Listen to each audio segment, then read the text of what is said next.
views expressed on this program are those of the hosts, guests, and callers, and are not necessarily those of this station, its management, or other advertisers. You're listening to Transformation Talk Radio.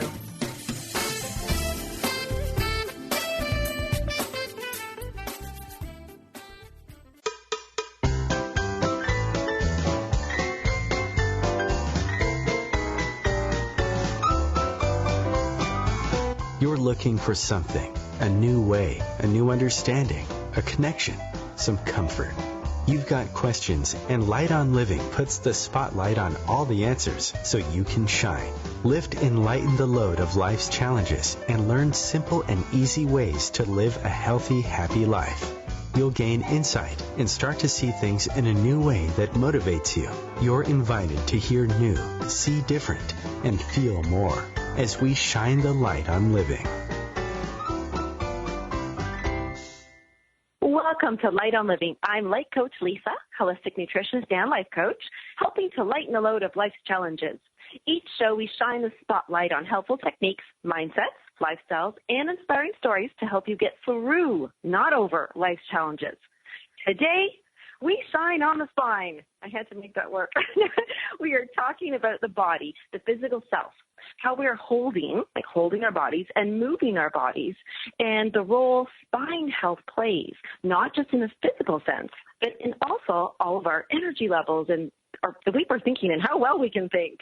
And before I introduce our very caring and experienced guest, I like to share with you why thinking of my spine health was actually something right from being born in my world. Like, this is not something that I don't know that everybody kind of thinks of, but this is why I was super, super excited to reach out to Dr. Dave to join us. But so in amongst all my mother's numerous health conditions and diseases, she noticed when she was just like a young teenager, she often lost her balance when walking. She kind of, swayed one way or the other. And then when she got a little bit older and she was a Dell telephone operator, and back in those days, you only have the one headset. You didn't use both ears. Like, we can switch or have both now. But one time she was switching ears, and she realized that she couldn't hear out of one of her ears. And she, of course, thought, oh my goodness, I'm going deaf in one ear. So they went and started doing some tests, and what they discovered was that she, in fact, had scoliosis, which is a curvature of the spine. And it was to such a degree, like, first of all, that this was years now. And, between the Balance Act and now the hearing loss, they decided back then to put something called the Harrington rod. So this was a Harrington rod procedure. This is literally a rod they put in people's backs, and this has come a long way now, just so everybody knows. And eventually, after being, I can't remember now because she's passed on, but about 6 or 9 months in a body cast, that when she came out of that, they also fused. Like, meaning she cannot move this. Like, it is fused. It's about a third of her spine. So we were always, my sister and I were always, we were grateful that she didn't have pain, because I guess that was what the result was back then, like, to do this. This was their idea of fixing it. I know it's come a long way now. The rod is flexible and stuff. But being a good mom, my mom always made sure that we had chiropractic care. And let me tell you, that woman took every opportunity she could to tell both my sister and I to sit up, sit up, sit up. And she even threatened, and I'm not even joking, she threatened to tape a board to us to force us. So I am really appreciative of, being conscious of my spine, because there's a lot of results I feel immediately from correcting it. But I'm hoping to, on this call, have Dr. Dave really share with us the things that we can do every day that will keep us in good health, because I know all of you don't have a mom there telling you to constantly sit up and fix it, but it's more than that. So I do want to bring on one of the very knowledgeable and very caring, as I said earlier, chiropractor and superb, tremendous help and counselor and all those other things, Dr. Dave, I'm going to say this right, Koivuranta. How's that? Hello, Dave. Hi, Lisa. That's awesome. You say it better than I do. Oh, God, I had a little practice. No, well, thank you so much. And I would love for you to share just first, because I know I do a terrible job at introducing everybody, because you could probably best say what's your, like, why do you help people so much with the health of the spine? Well, Lisa, first, let me thank you for having me here today. It's awesome. I love the idea of light on life. Too many people are living life too heavy, right?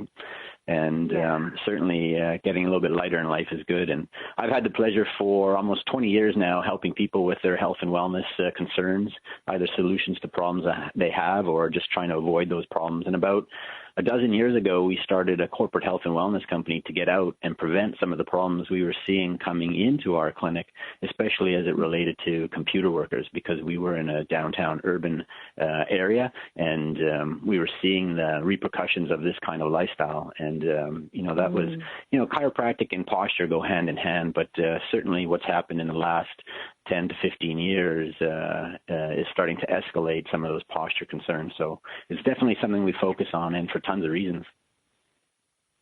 It's funny, is I just, I can't remember what show, a news show or something show, they're mentioning, they're actually titling this as I can't remember what kind of a disease, but, you know what I did? I saw it on Dragon Center, the Shark Tank or something.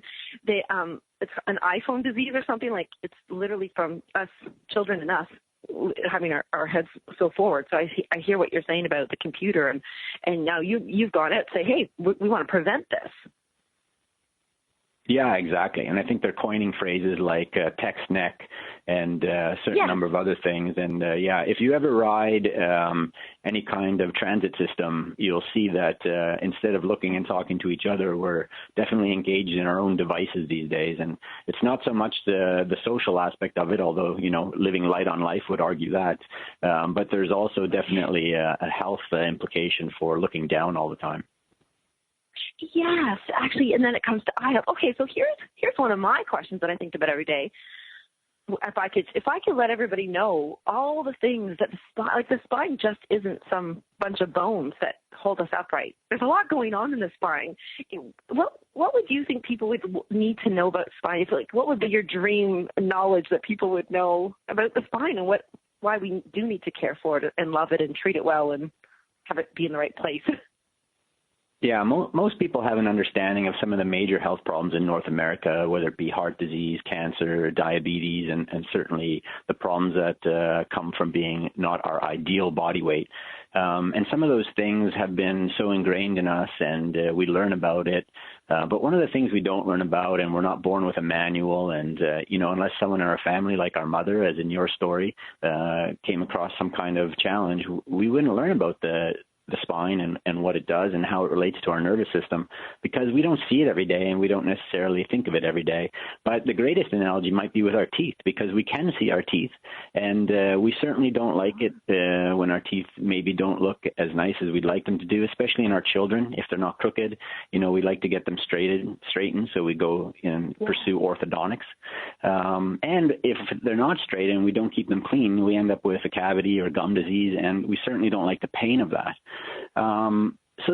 It's a similar situation with the spine, except instead of just having pain or worrying about the aesthetics of it, because your spine houses your spinal cord, which is a direct extension of your brain, when it's not healthy, when it's not sitting and moving right, it certainly causes repercussions on the health and function of your nervous system, which is basically your master system. It controls and regulates everything in the body. That is probably the biggest, most important thing. I just want everybody to really hear that.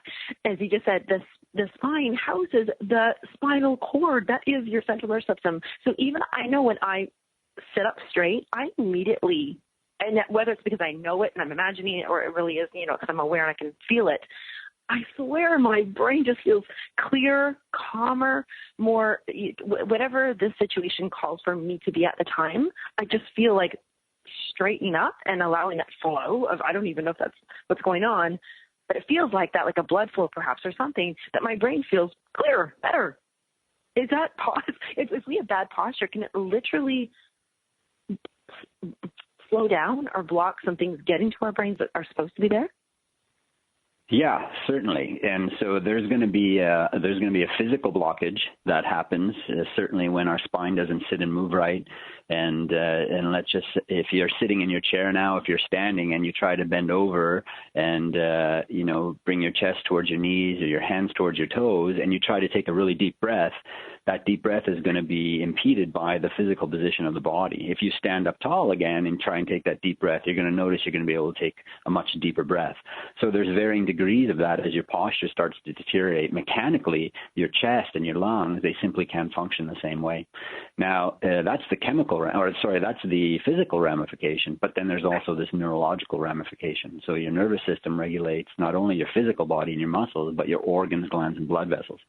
And if you can imagine there's an impedance to the flow of that energy you mentioned, or the signaling in the communication, then a lot of things can be affected across the board. So your energy, your focus, your sleep, and a lot of other conditions. It affects your digestion, your immune system, the function of the heart and lungs. Depending on where and how that poor posture is affecting the spine, you're going to have different ramifications. And that's a really cool thing that I love for the listeners who to maybe go, hey, that's me. Oh, that's me. And that's me, because I don't want to leave anybody out, because everybody has a spine and everybody, could be experiencing different things and think it's not possible this or that. I have a question just in general. What about, I'm assuming all those now, but eyesight. Can eyesight be affected by, was it more of a symptom that something's going on? How do you do the chicken or the egg here? How do we know when a symptom is actually from letting us know when it's causing us to maybe slouch or not slouch or hold our bodies in position, or it's the spot that we aren't doing it and it's causing something? Yeah, so there's a lot of chicken or the egg happening there, and then the key answer to that, though, is it doesn't matter which came first. That your body's job on the planet is to interact with the environment. Basically, your nervous system's task is to adapt. And it needs to adapt to sound, it needs to adapt to light, and it needs to adapt to its physical surroundings. And the way the humans were designed in their optimal position is for optimal adaptation. When we start to mess with the mechanics or the structure of it, we're going to impair the function. So how something is built determines what it's designed to do. If you change how it's built, it's going to change ultimately what it was designed to do. And for us, as a survival mechanism, to be able to adapt, whether that's externally to our environment, but even internally to adapt and regulate and control and heal ourselves, there's going to be interference when things just aren't sitting or moving the way they were designed and created. Right, interference. Oh, I love that word right now, because it really is about this. Oh, you know what? There's that commercial. We'll sneak up. We'll be right back in 2 minutes.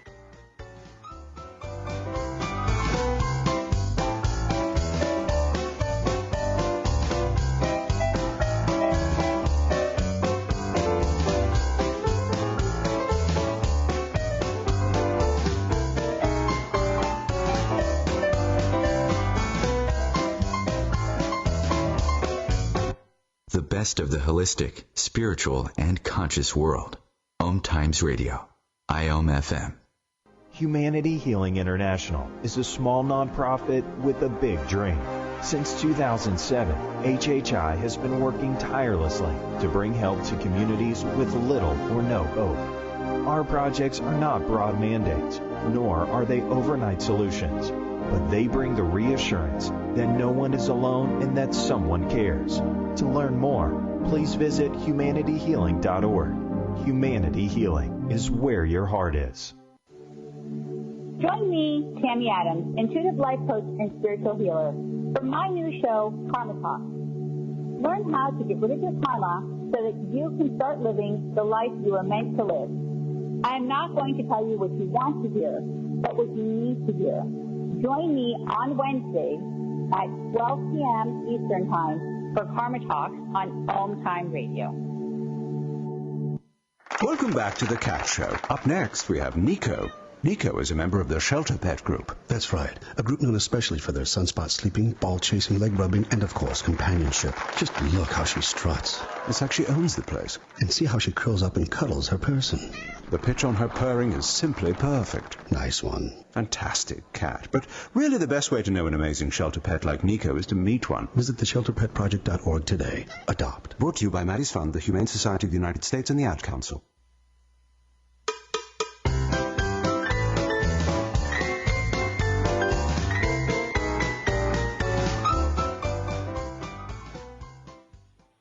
We're back and talking about spine health, and I just thought it was it's always funny when I specifically decided to talk about interference, and then the commercial came on. But I love what you're saying about, it's just funny, I've grown up with my dad actually saying specifically, Lisa, your body, which is what you exactly said, was made to interact with the environment. And and he said it's meant to adapt and find new ways. However, I guess it's going to be a different answer, I'm sure, for everybody, but we will adapt. And so we'll kind of, maybe slouch or move this way or do this thing or I don't know, sleep on the wrong mattress for a year or two. But how long will it take before we are actually damaging versus just adapting? Like, is there a fine line before we know that we're damaging versus adapting? Hurt, harm, damage, you're right. The definition, it depends how someone defines it. And then for every person, probably there's multiple factors at play. So in and of itself, this position will probably stack the cards against somebody from being able to have optimal health. How that's going to play out and what that's going to look and feel like is certainly different for everybody. And without the crystal ball, it's challenging to answer. But if we're looking at stacking the cards in someone's favor, then this is certainly something that we do want to address, right? Right. Well, actually, that's something I hear very often. In fact, my sister just went through this. She woke up and said, I've been sleeping with this mattress that has an issue with it. I can't remember the issue. And as she said, it's been bugging my back. And then finally she just couldn't even get out of bed. Like she pulled her back or hurt her back, right? We can actually go through those definitions. But how long, mattresses are a big thing. Everybody sleeps on one, needs them. There's so many different mattresses. How are pillow tops? Do we need them? Are certain people's weights an issue? Like, how do we know when the right mattress is really causing trouble, or we're just adjusting to know if it's a good sleep? Yeah, the mattress one is a question we get all the time, and it's certainly something we could spend at least an hour on a separate show. But it certainly does relate to posture. So there's a number of key things. Maybe if there were three things that we really wanted to share with someone, if this was something that they were noticing as a concern, or they just wanted to know, like, what should I be on in terms of a mattress. The number one thing is that mattresses don't typically cause problems. There are people that sleep globally on a whole bunch of different surfaces, and they do not or will not necessarily have back problems or posture problems. But the challenge is that what we do during the day, even though we may not always feel it, it creates wear and tear or effects on our spine, our nervous system, and on our health, that while we're sleeping, even though we're no longer engaged in those activities, this is the time when the body starts to let us know that something isn't right. Because, of course, sleep should be restful and of good quality and for a certain duration. And because, again, that's the way it was designed and created to be. So in seeking out a mattress, you still do want something that is good. Something too soft, for example, wouldn't be able to support your spine in a proper position. And something that's too hard, I don't know how often we've tried to sleep on the floor, but not always the most comfortable either. So we typically steer people onto something that's more firm instead of soft. And at the end of the day, though, our biggest recommendation to people and patients is that when they buy the mattress, that they definitely have some kind of return period where they can take it home, sleep on it, test it for comfort, and make sure it's a good fit for them. Because, again, so many body types, so many different shapes. That's why they make so many different mattresses, I think, is to try and accommodate as many people as possible. Right. And it's funny because I actually am one to prefer more the floor, something very, not pillow topping stuff. And I think and in fact, as my spine health and my physical health became stronger or better, which I don't know the correct word there, but it's just in a better alignment for what my lifestyle needed, I found that I could sleep on literally the hard floor just because it didn't matter. Like what you said, it didn't matter. But when I did have an injury or kind of suffered or did something maybe I didn't want to do, I was really looking for something really more comforting and soft and squishy to kind of curl up into and get like a mattress hug. But I think that is so interesting that what you said about it's the sleep is when we're finding out what our bodies are actually saying, like what did you do to me all day today and all that kind of stuff. Okay, here's a big question. Why do we slouch? Why is it so easy to fall into slouch if we were made to be upright? That's right. Well, gravity is relentless. It doesn't give up. It doesn't take a break. And, unless we're aware and mindful and understand how we're interacting with our environment, we can very easily give in to that constant force. So with the mechanical industrial revolution and a lot of the tasks that we've done over time, and because of the way we're actually wired as a species, we're prone to some of this. So even if we looked at it, and again, we could talk about this in many different perspectives, but let's just look at one, our nervous system.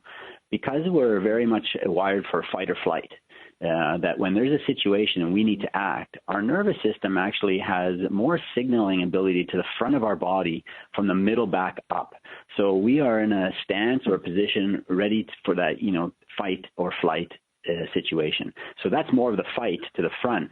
But when we look at the nervous system and the amount of signaling that happens from the mid-back down, more of it goes to the posterior or the back of the body, which powers the muscles so that we can get the heck out of there when we need to. And that meets our fight or flight demand. The challenge these days is that we don't operate in a short-term fight or flight situation. Our stresses are no longer the tiger in the room that either we escape from and we get to rest, or we don't escape from and basically that's the end. Our stressors these days are more long-term. They don't disappear. And even though our body is wired to deal with that stress, it's not wired to deal with it for that long. So now this sets off a cascade of problems that includes our posture, believe it or not. It's tied into that. And it's a chicken or the egg. Your posture will affect that fight or flight and your mood and your psychological well-being, but also vice versa, that the stress can put someone into this. And it's human nature. When you're sad, you don't stand straight up. And when you win the lottery, you don't crumple over, right? It's the way we are wired. And if we feed into that wiring wrong, if our body doesn't have a chance to adapt properly, over time it will fail. And it's that timeline you talked about earlier. If the stressor is big enough and it's powerful enough over a short period, it can create long-term effects. If it's a little bit, but it happens continuously over the years, it's going to have the same impact. So timeline is very important, and it's more about how well the body's functioning over that timeline than how it feels, because by the time you feel it happening, it's probably been there already for a while.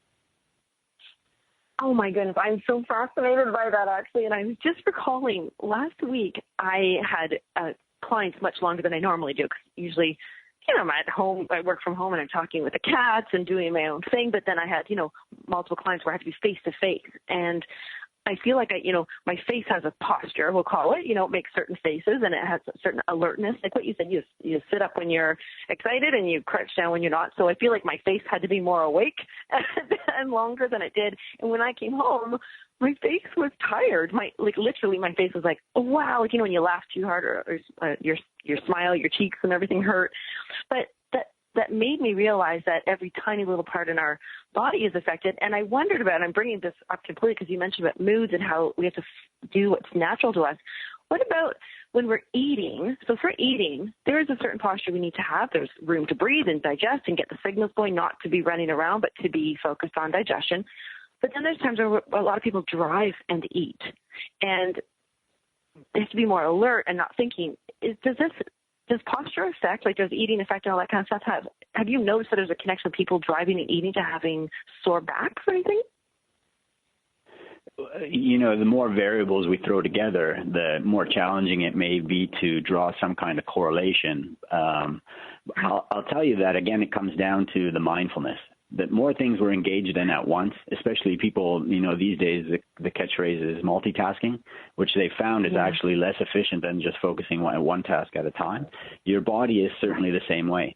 Now, it's not that it can't handle those tasks, but usually the conscious task is the one that we're going to handle out the best, especially if it's a situation that has variables that's changing. But our subconscious can handle the stuff that we're very used to, that it's programmed to do, and it's going to be the same, and it doesn't have to make any decisions about any changes. So that's what we want to be careful about, because these habits and the positions that we do them in will create cues or triggers over time that our body ends up going back into that position. And that's why people don't even know that they're slouching or doing it wrong when they're typing or when they're eating or when they're driving, because that's become the new normal. And it becomes hardwired, not even consciously, but subconsciously. So now to be able to retrain that, we need to interrupt that pattern, restructure it, and reprogram it. And that can be done on the physical level, but also on the emotional or on the level of the psyche for sure.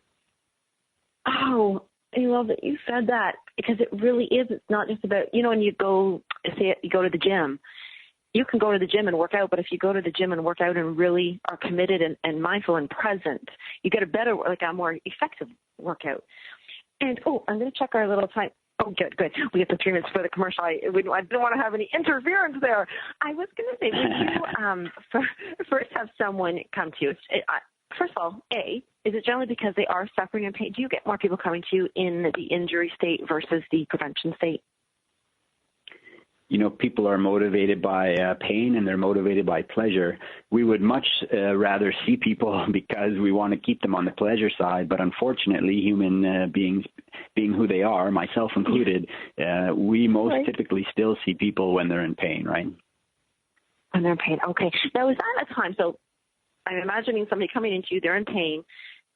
What would be, is the first protocol that, okay, we're going to retrain, or what is your first thing of protocol to walk them through this? Like, is it to stop the suffering and then move into retraining, or how does this happen? Yeah, certainly clinically, we know that the body won't do a lot of healing when it's in a pain state. It's focused on getting out of the pain state. So clinically, we look at what can we do physiologically with the body to get rid of that pain response, so then we can focus on more of a corrective response. Unfortunately, in many modalities that are available to people out there, the dealing with the pain response is often seen as the entire treatment. So most people feel better, then they think, okay, they're back to normal, when typically that can often be far from the truth.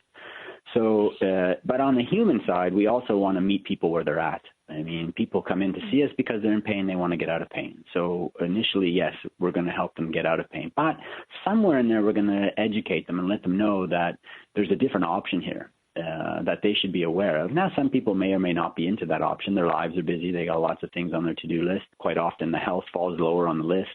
But with some understanding, and most people do realize that maybe they've neglected some aspect of their health, their habits aren't the best, but they've just never been given any step-by-step process to improve it.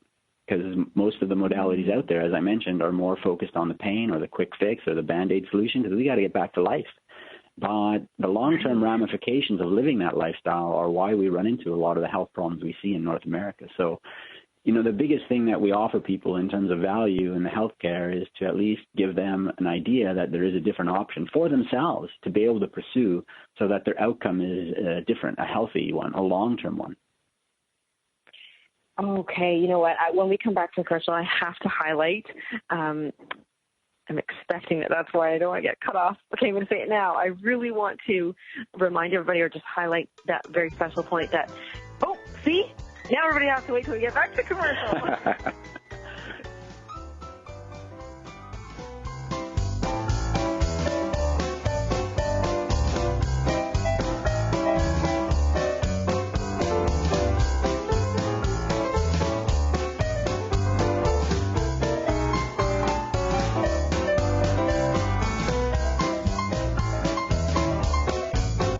The best of holistic, spiritual, and conscious world.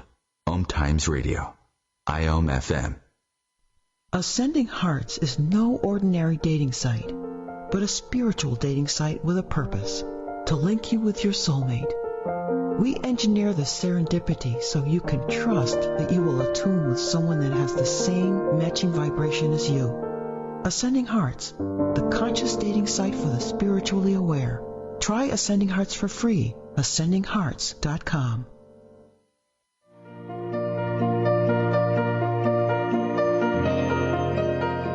Every Tuesday on Living with Moxie, join Shefali Burns and Donna Martouge in conversations designed to take you to the next level, where we highlight ideas, resources, and strategies that provide you with the leverage you require to meet and exceed your business and personal goals. Each week on Living with Moxie, we will lead conversations related to success, achievement, fulfillment, and extraordinary, vibrant living. Are you ready to live with Moxie? Join us.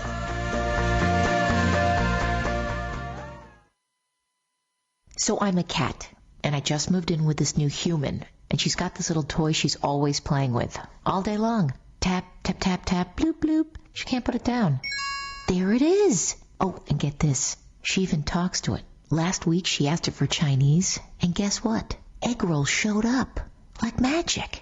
Humans have cool toys. A person is the best thing to happen to a shelter pet. Be that person. Adopt. Brought to you by the Ad Council and the ShelterPetProject.org.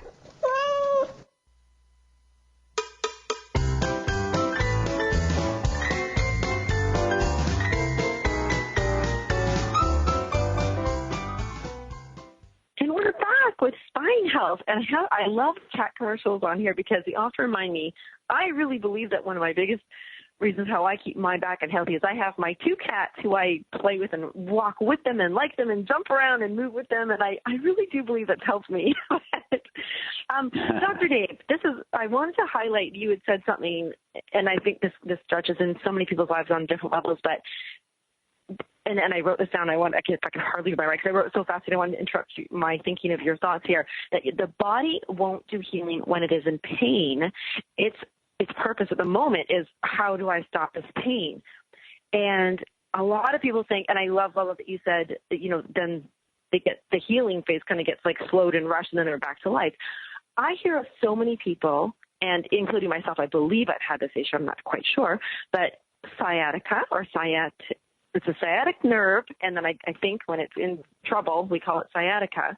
Can you just please share with us, first of all, what that is, and what do we do? Is the time of when it's acting up, we'll call it, is that called in pain? So we shouldn't be trying to heal it? Like, I think a lot of people have that issue. So could you talk to us about sciatica, please?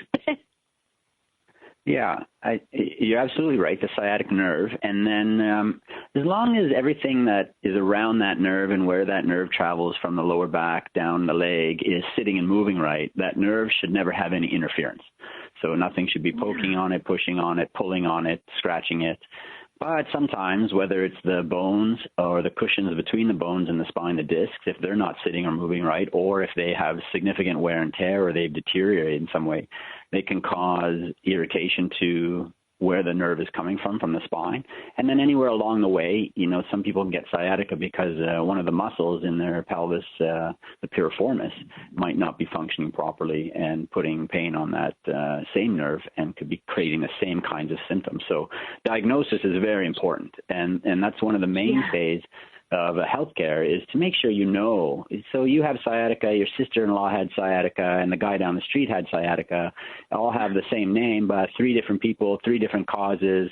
And one guy went to the gym, stretched it out, worked on his core. He was fine after. The other 2, he suggests go do the same thing. Meanwhile, one of them is not going to see any results, and in fact, the other one's going to get worse.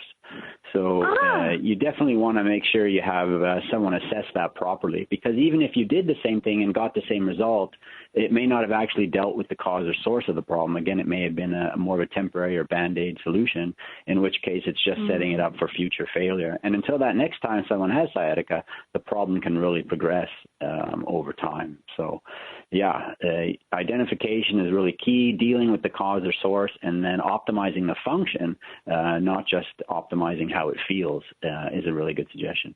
Even cats and dogs, and the commercial reminded you, when they get up from a nap or they're sleeping, they stretch. Yes. They don't get up and take off and run. No, they get up. And meanwhile, us as humans, we get up in the morning and it's the snooze, and, we hit the alarm, we jump out of bed, we're late for work. Some of the same habitual patterning is what gets us into trouble. And then we think, fitness is good, and fitness is good, and you go to the gym and you're going to get the fitness benefit. But if your posture is bad and things aren't sitting or moving right, it doesn't make sense to a lot of people that you could actually be damaging those parts. But that's because function is very different than fitness.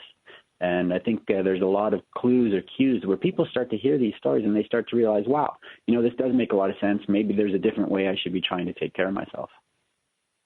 Yes, and I love that you said, first of all, I quickly imagined the cat getting out of bed and having coffee without stretching, which is a hilarious vision in my mind. But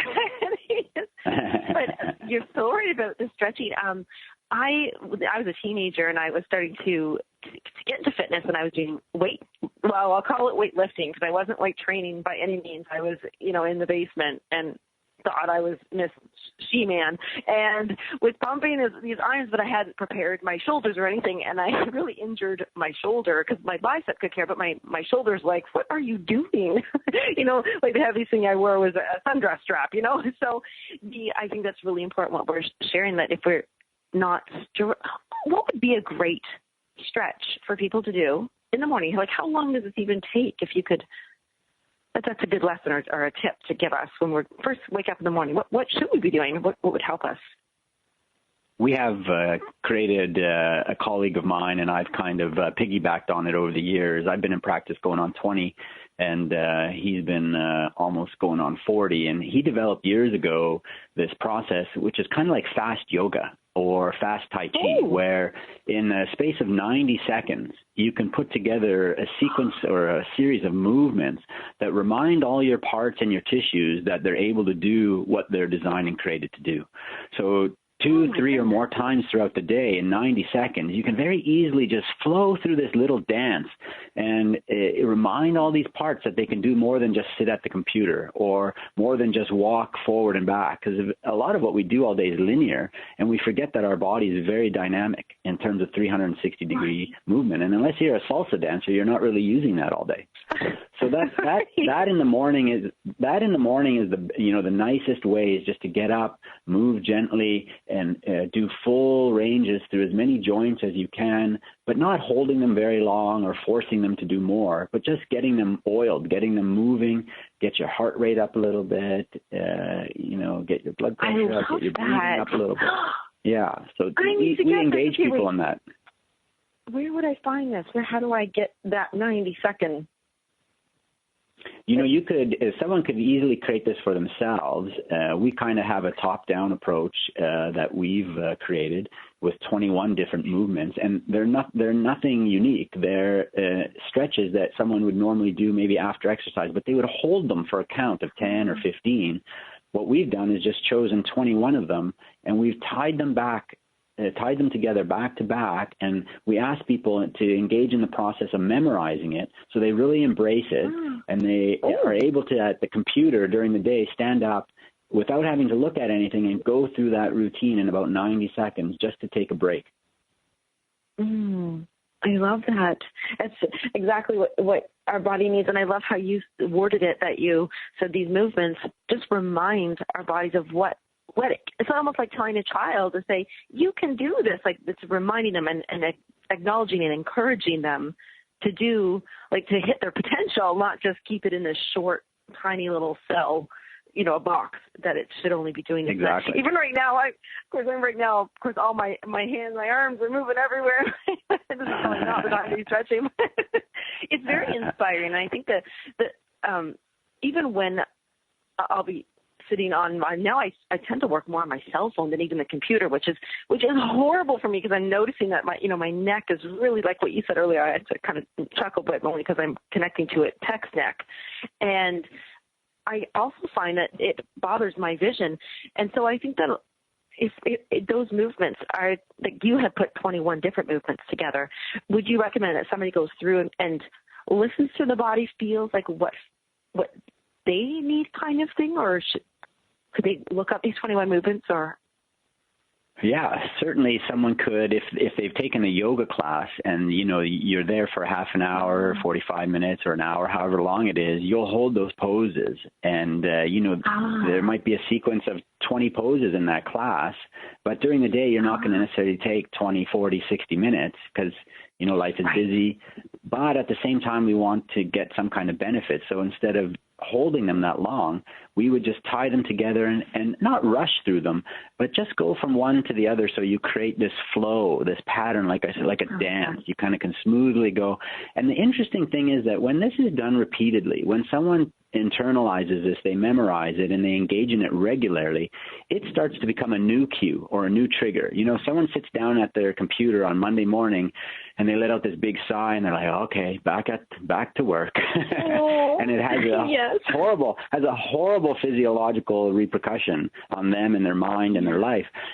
But but the range of motion, this 21 movement or whatever protocol or movement pattern they put together for themselves, when they engage in it regularly throughout the day and they use it as a tool, it starts to become a new cue or a new trigger for something better. And it can revive, it can inspire, it can move them, because it's like this pattern interrupt. It gets them out of that situation and brings them to something better instantly. Especially if they do a yoga class and they create this accelerated form, it'll remind them of the good feeling they get from the yoga class, even without having to do the whole yoga class, because the body will reflexively go back into that state when it's done regularly. I love that you said pattern interrupt. That is so important. I don't know if we all if we could be more mindful of how important a pattern interrupt really in our bodies and in how we're holding that physical self. When I go to seminars, you're going to a lecture or you're at school, sometimes what the speaker will do is have everybody say, okay, everybody stop. We've had a lot on our minds and we've heard a lot, learned a lot. Let's get up, shake it out. You know how they say that, and kind of just get you moving and speaking and breathing and moving in different ways. And I think that just reminded me of what you were saying, and brought a big smile to my face, because that gets that face moving. What are your thoughts on yoga? Do you practice yoga? Is that something that you do, or? So, I've been a middle long distance runner. I was very competitive back in high school and through undergrad, and then I did some coaching. And so I have a fitness routine for sure, and some other sports. I play hockey once a week. And, I love yoga. I love the idea of yoga. I definitely encourage everybody to participate. And I know one day yoga will become a bigger part of who I am and what I do. But, we all have to pick and choose what it is we enjoy and what we're going to do every day to keep ourselves healthy. So I have to tell you, Lisa, it's just not, I've thought about, I've kind of half tried, but, it just doesn't resonate with me right now. But I'm not, that doesn't mean I've given up on it. I'll try it again one day for sure. Right. No, and actually I love that you said about you being a long distance runner, because I've often been back and forth on even thinking that I could even like running, because I think, my goodness, it sounds like I don't believe I've ever run for real. You know what I mean? I've run in my life, but I always think, gosh, that must be so hard on the body, like you're crashing down on it. And this is, you would know of all people. So running isn't, if we're doing it properly, there's so many benefits then to running. This is not going to hurt our bodies. Yeah. I think we're approaching another break. And when you bring up running, this is something that I've loved to do for so long, even longer than I've been a chiropractor, that this could be opening a can of worms. But very, very simply, we definitely are designed to run as long as everything is sitting and moving right. And it will never cause a problem. But if something isn't sitting and moving right, running could definitely complicate it, just like our earlier going to the gym story that we shared, right? Yes. Okay, and then that is actually great. So when we do come back from the commercial, yes, let's talk about what we can do before getting into activities so that we are doing them right.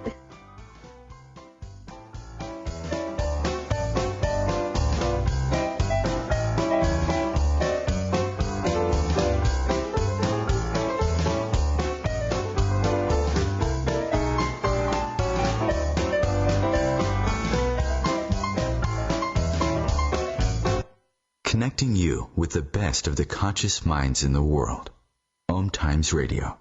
IOM FM. Host your show on IOM FM, the radio network of Om Times Media, one of the more recognized brand names in the conscious community, and is backed by the extensive marketing reach of Om Times. Hosting a show on IOM FM immediately connects you with our extensive dedicated community. Circle of Hearts Radio is a sanctuary on the airwaves.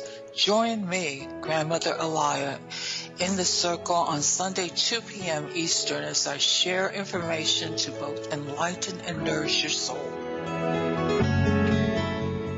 Me, a cat, moving in with a new human.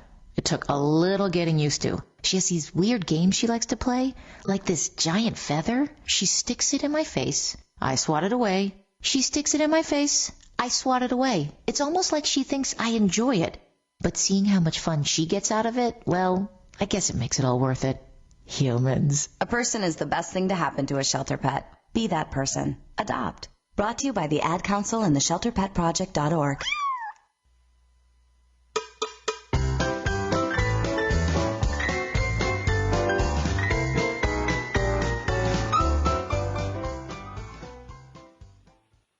back to the beauty of our spine and what it can do for us. I am really excited I just want to continue one more thing about the running, I guess running and walking and everything. Shoes. Oh, shoes. Okay, I have to put out the question because I am a barefoot person, and I'm a barefoot person for a reason. All my life, I've actually really been uncomfortable in any kind of, not my foot in itself. I don't like things on my toes. Like I don't wear socks. I don't like those things. However, when I do wear shoes, well, first of all, the feeling of like just being imprisoned is horrible. But like it's usually because when I was a child, I was getting cramps in my foot or nothing felt right. And I just wondered, how do people go about finding the right shoes, and should we be wearing shoes all day long, even in the house? Can you just share about shoes and the spine with us? So certainly. We get a lot of our balance input, what they call proprioceptive input for proprioception from our feet. There's more nerve endings per square foot in the bottom of our feet than anywhere else in the body except our fingertips and our lips. And there's just that much information required to keep us balanced. And, there was a time when maybe our feet were designed to walk on soft surfaces, grass and sand. And when our foot and the arch went into the soft sand or grass, it would be supported and would work with it, create a spring-like effect. And if we needed to go on harder surfaces, we'd be up on the ball of our foot. The challenge these days is we're not on a lot of soft surfaces. And maybe for a short period of time, our feet can handle not having any kind of cushioning, but it will affect them over time. So the job of a good shoe, and again, there's probably no generic recommendation, but other than to say the job of a good shoe is to recreate that soft surface or that environment that our foot is used to and functions at its best, is that soft, supportive surface. It's almost like the right mattress, not too soft, not too hard, but something that makes sense to keep your spine in a line. Shoes are the same way, not too soft, not too hard, but just something that allows the foot to maintain its structure and function. So again, it comes down to that functional component. I think you've actually just enlightened. I have an aha moment right now. This is incredible, actually, because, oh, wow. Thank you so much, because I've struggled with this barefoot, because I often, because I'll go barefoot, but not on the environment I was intended to. I'll be walking on the concrete and the cement and the driveway and the stones, because I will do anything not to put shoes on. But I eventually, it will hurt, eventually I'll be tired, or my lower back will be a bit sore, or my legs will be a bit achy. And I think you've just said it perfectly. And I will choose a flip-flop, but there's only certain flip-flops can't be hard and soft. So may I ask you then, you mentioned about, the receptors, I believe you said receptors being on our foot, our fingertips and lips. Reflexology, is this something that is helpful as well, just part of the recipe? Certainly, yeah. So when we are able to, one of the best things about chiropractic care is the fact that it's still a hands-on therapy. People are deprived of touch these days, and certainly now, even maybe more than ever, with our society and how we're able to, or how it's understood that we should interact with others. There's less and less touch going on. And I think in Eastern modalities, there's a lot more understanding of the energy that we impart when we interact with other human beings and other living things, plants, animals, and each other. And these energy channels and these connections in the body, whether they be through acupuncture or through the nervous system or these reflex points, as they would use it, reflexology, are of immense value to us, because they can remove blocks or barriers that are keeping our body from being able to fully allow this energy to express itself. Like the name of the show, Life is Light. Correct me if I'm wrong. Is that what it was? Oh, Light on Living? Oh, on this show? Oh, yes. Light on Living. Yes. Yeah. Yes. So, I wanted to turn it around that, light on living and living on light, because this energy, this light has to be able to express itself, right? And reflexology and some of these other non-Western approaches to healthcare really help people to be able to express themselves, not just their energy, but their personality, their character, and better do what they were designed and created to do. Oh, that is absolutely beautiful. And funny enough, that is actually one of the biggest reasons I had to use the word light in the show title, because you're so correct. And I think that's the biggest thing I do go barefoot, because I want to get the energy, and I do make the effort to go on grass and stuff. But reflexology, because I don't want to run out of time with this, I've written down, I love that you have this, there's a step of prevention, of course, and you mentioned how important it is to be properly assessed, and if there is a diagnosis to be made. What if somebody's starting from scratch? They're listening and they think, I don't know what's going on. Maybe I'm great, maybe I'm not. What is their first step? What's the best first thing that they could do to improve, to either prevent or heal or do whatever they need to do? Again, the awareness is huge. So people are talking a lot about mindfulness these days, and that plays out in many aspects of our life. And there are some factors that we all know about, and we may have a challenge implementing into our lives and our routines and our lifestyle. We need to get enough sleep. We need to, of course, choose the right foods, get good nutrition into our bodies, into our cells. Yay. We need to breathe good air. We have to get out and do some fitness. We have to try and deal with our ability to think positive, deal with the stressors we have, because there will always be stress. It's a matter of how well we can try to learn how to manage them, perhaps. And then there's this component with, what takes care of you? Your body does. And so your nervous system regulates that. And with some awareness, you start doing all these things well, it's just a matter of sitting tall and standing tall. It's like our parents always bugged us. But maybe we just need to flip the association. Our parents probably bugged us because they didn't like how it looked. We didn't look good when we went to visit the friends and relatives or neighbors. It didn't look good at the dinner table. But instead of appearance, let's know that there's a significant correlation with our health and wellness through our nervous system. They know that not just back pain, neck pain, but also the lung capacity. It affects the blood pressure. It affects the jaw, the TMJ, blood sugar regulation. It affects your mood, your sleep, and there's a lot of thought that it even leads to depression. So if people have some mindfulness and then just seek out some more information, get educated, hopefully they'll be inspired to include this posture component as a big part. There's an individual, I just want to tie it together with this, who's at the Wake Forest Baptist Medical Center, Alston Stubbs, who says that posture is probably the 800-pound gorilla when it comes to health and wellness. It seems so innocuous. It seems like not a big deal. It's just posture. But out of all the modifiable risk factors that we have that we could try to improve, you don't need to buy anything. You don't need to consume anything unique. It's just awareness or mindfulness. And it could have such huge ramifications because of that nervous system component. I am so glad that you said that. Anybody can do it. It's easy. It's free. You don't need anything in addition at the moment just for that. But I just know I think I've pulled myself up probably 8 times during this short period, and I do sit up straight. So the fact that I've even noticed that maybe I think I sit up straight and I don't actually, but I think I have to say, if everybody's listening, let me tell you though, when you do sit up straight, you do look probably 5 to 10 pounds lighter and younger, and you feel happier. So that just makes you look appearances for that factor. But yes. Oh, and I don't want to run out of time to ask you something that's hugely important. A lot of people going to the gym or just even at their home, and they're focusing on ab crunches, abdominal workout, ab this. How important? Please share with us all. I hope I'm right. Is it to strengthen and work on the back as much, or close as much, or not as much? Yeah, you're because of, again, the wiring and how we talked about the distribution to the front from the mid-back up and the nerves more supplied from the mid-back down to the back, the abdominals are actually a good place to focus. So doing those crunches, not necessarily full sit-ups, they might be hard on the spine. Okay.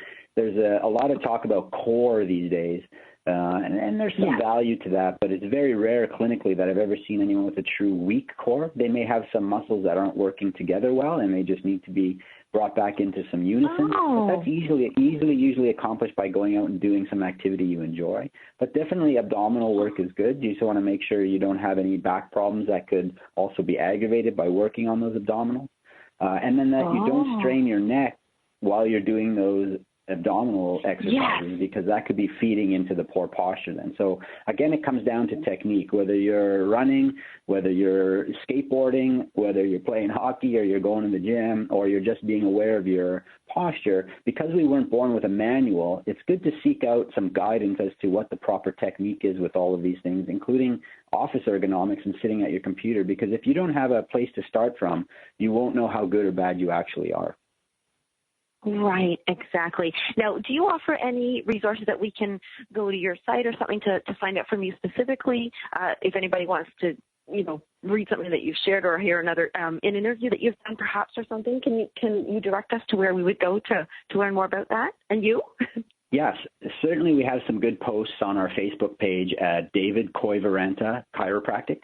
You can definitely find me there. I'll put the link on my page too. Yeah, feel free. And they can also go to our website. We have a blog there with some information. It's at DKChiro.com. And then for those people in the corporate world who are at a computer, we have a corporate health and wellness company called Time Health Management.